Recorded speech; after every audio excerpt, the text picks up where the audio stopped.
What's on, ladies and gentlemen? My name's Ross, I like games, and today we've got our first secret rare from OP-03 that we need to have a little bit of a chat about.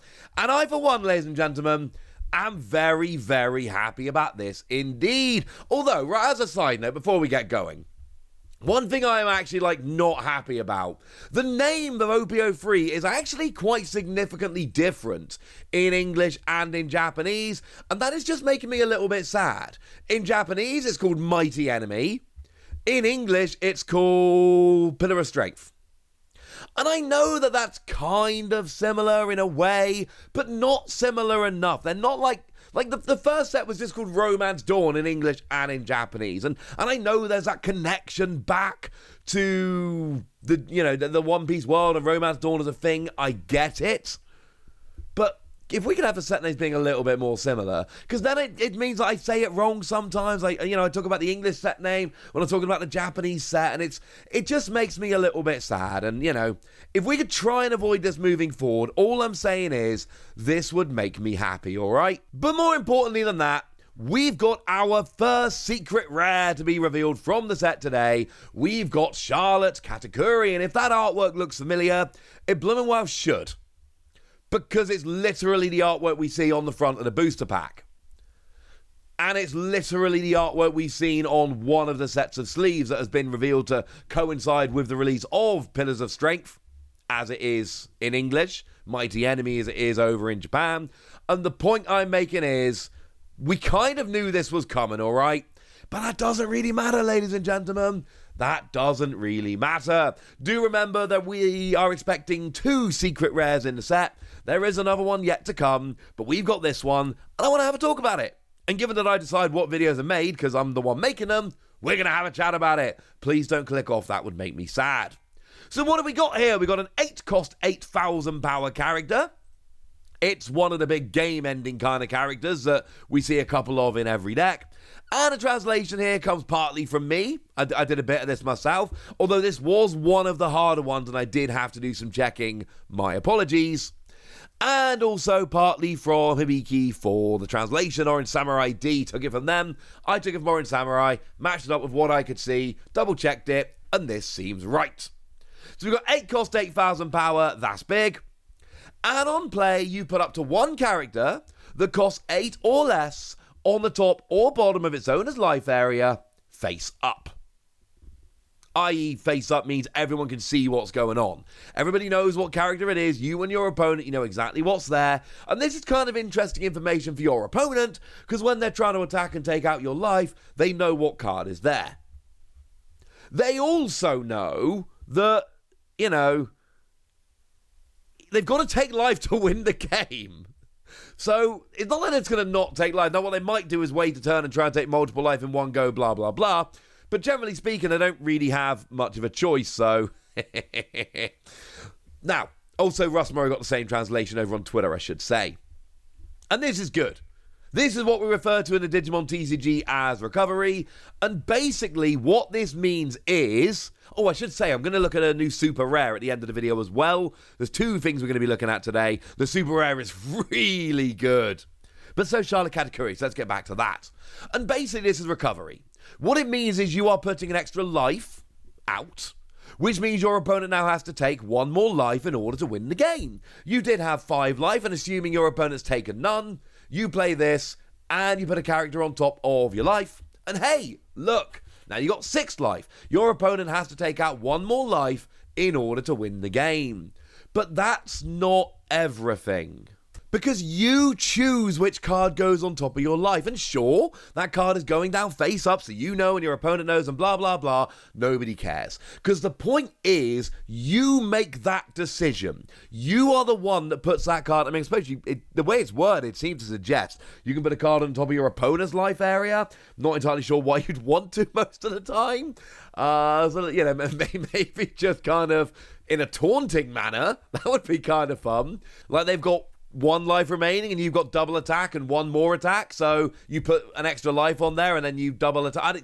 The point is, that's not where we're going here. The point is, you get to essentially pick which character goes on top. And at this stage, I'm thinking trigger. I'm going for a trigger here. Because, of course, Trigger says that when that card gets taken off of your life, the trigger activates.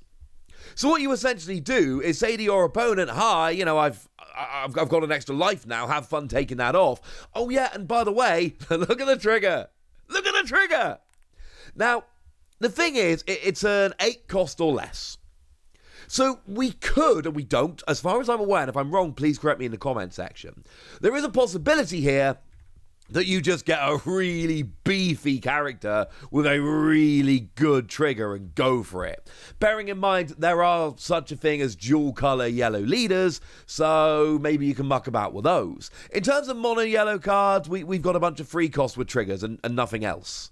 And that sucks. But you got stuff like Charlotte Brûlée, who is just a blocker with a trigger that plays this card. So you can put a Charlotte Brûlée up or on top, and then when your opponent takes a life, they don't really take a life because you just put it down, and then you got another blocker on the field. So that could be kind of fun. But one of the things to remember is that moving forward, whether in OP-03 or OP-04 or OP-10, because seriously, this game's got legs, it's not going anywhere anytime soon, we're going to get more triggers from yellow. We're going to get more characters with more cool triggers. So it doesn't have to be now. For the time being, yes, you get to put a character on top of your life. That's recovering. That's good. Yes, you get to put a character with trigger there and get a free character play. That's what most of them do at the moment. That's good. But it's not just for now that I'm excited about this. It's for the future because there's so much more. But there's another super rare that's gone and been revealed, and, you know, we've got a bit of time at the end of this video. I'd like to have a chat about them as well. We've got Krieg. Now, we've got a green character here, 6 cost, 7,000 power, and this one makes me very happy if I'm a green player. Which in Digital, to be fair, I kind of always am. One Piece, I've not really settled on a playstyle like that. I like playing aggressive red, but so does everyone, so that's kind of a bit less fun. But if you want to play green, this seems like a kind of card that's going to see a huge amount of play. Because on play, you trash a card from your hand and KO up to 2 of your opponent's rested characters that cost 4 or less. Love it. Absolutely love it.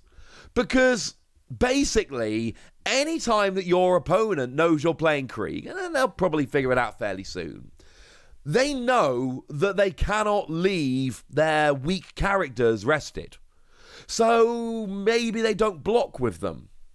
Although, to be fair, most blockers that are 4 cost or less will be kind of KO'd when blocking. But if they can block and survive and they're 4 cost or less, maybe they think twice about blocking. Or if it's a skill that forces them to rest, maybe they think twice about using it. Or if it's an attacker, they think twice about attacking. Or they do it, but then you know you get to take them out. And sure, it's only 4 cost or less, but basically your opponent blocks and leaves them rested. Your opponent uses a skill and leaves them rested. Your opponent attacks and leaves them rested. For the cost of trashing 1 card from your hand, which I'm sorry, most of the time that is not a huge cost. You get to get rid of 2 of them? That is huge, ladies and gentlemen. Oh, as a side note, this one I did actually translate myself, and I'm very proud of myself. Although I did check it with Hibiki as well, just to make sure I wasn't being dumb. But then, as if that wasn't good enough, and I think that's a really good skill on its own, but in case that wasn't good enough, Don X1, this character gains double attack. And Don X1 is nothing. Now, to be fair, there is, if you go second, then on your 3rd turn, you've got 6 Don, and if you use those 6 Don to pay for Krieg, you then won't have a Don left over in order to attach to get double attack, so that is relevant in that regard. If you go first, by the time you can play Krieg, you'll have 7 Don, so you will be able to use 6 to play it and then 1 to attach, and jobs are good. So I suppose there is that. But come on, ladies and gentlemen. You attach 1 Don, you got an 8,000 power double attacker. And this again, like we saw with Charlotte Katakuri, this is very much kind of a late game, I'm going to win kind of thing. Whereas Charlotte Katakuri is, I'm going to gain a life, oh, and now I've got an 8,000 power attacker. Yay! This is, well, now I've got an 8,000 power attacker with double attack, and I'm getting rid of 2 of yours. And I think I might like this a little bit more than Charlotte Katakuri. And don't get me wrong, they're both really good cards. But a 6 cost that's got double attack, although really it's a 7 cost with double attack, kind of. and it can get rid of 2 of your opponent's weaker rested characters, and fine, it's only 4 cost or less, and fine, it's only if they're rested, and blah, blah, blah. This is great, and I love it. These are very, very good cards. That's what I think, anyway. I want to know what you think, so let me know in the comment section, would you? Go nuts! Be nice! And then make sure you like this video, subscribe to this channel, follow me on Twitter at the Wasi. That's where we talk One Piece and a bunch of other card games.